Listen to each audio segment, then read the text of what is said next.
Messieurs, dames, bonsoir à toutes et à tout un chacun. Je suis très ravi ce soir de me tenir ici debout en face de vous pour vous parler de ces jeunes solidaires, courageux et très engagés qui sont fixés des objectifs pour construire et soulever le drapeau de leur village natal qui est Ngaoulé, comme on l'entend souvent, Wuro Moussa Boukari. Ils étaient tout simplement faits de Yiwele avant d'être les stars, comme nous avons l'habitude de le faire, et village Unimen Greytown Boy. C'est en 2010 qu'ils ont pris l'initiative de renommer Yiwele aux stars. Les stars de Ngaoulé, ils sont très fiers de l'être. Depuis les stars 2010, ça fait 15 ans. Ils ont fait pas mal de choses dans leur village Mabel. Je vais vous dire qu'est-ce qu'ils ont fait. En 2010, on programme retrouvailles avec la prestation des artistes pour la première fois dans l'histoire et village Mabel. En même année, ils ont réorganisé un grand concert de hip-hop avec un groupe de jeunes nommé HKM. En 2011, on tente de faire plus une soirée dansante à Nouakchott. Mais j'ai dit Nouakchott pour marquer l'empreinte de Nouakchott. En 2012, ils ont organisé un très grand Pécan. On a organisé un Pécan. Le grand, la voix piétière de Gary Ngaoulé, dans Nouakchott, pour une durée de 2 jours. Et même année, ils ont réorganisé un autre concert dans leur village. Mais bien que le Nouakchott Yoni, et poussé mais n'agitez-nous, donc il y a tout Ngaoulé, ou le père de Moussa Boukari. Pour continuer, Djamaji Mabé, Patam Lakmiji, comme nous avons l'habitude de le dire, mesdames, mesdemoiselles et messieurs. En 2014, ils ont organisé un concert avec Mr. Alpak et AB dans leur village natal. En 2023, ils ont réorganisé un autre Pécan dans le but de construire le cimetière de leur village.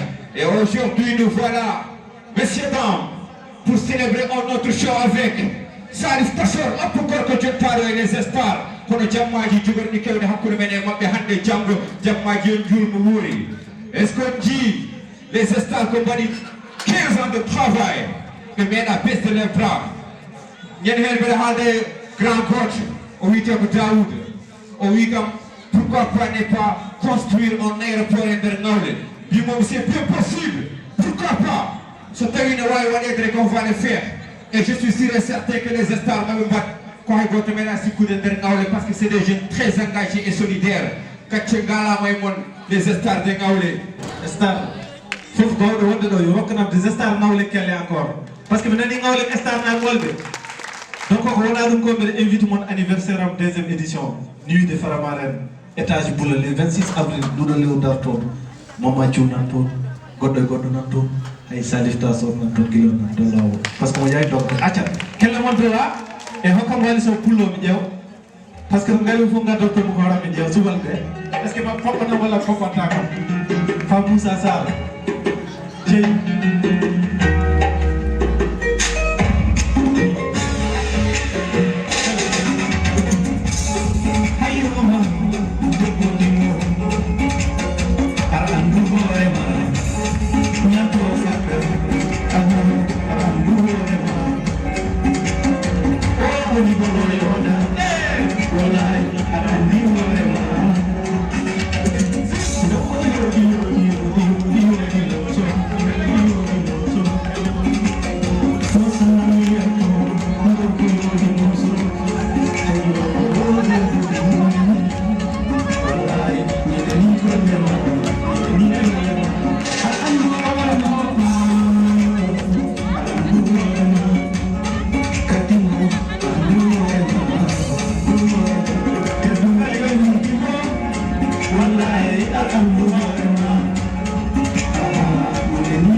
Mr. Jamin 1 point.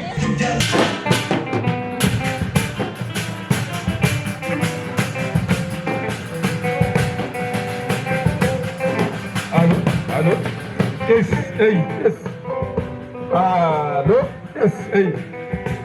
Hey. Johnny.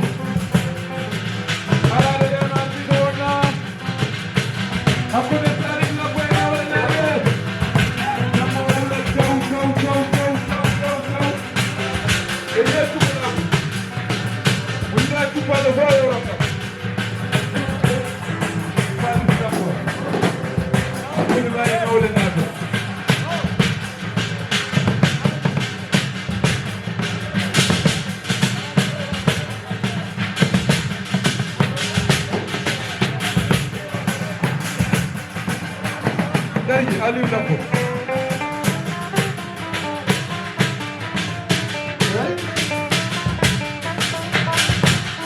Yeah.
C'est ça le moment où il est.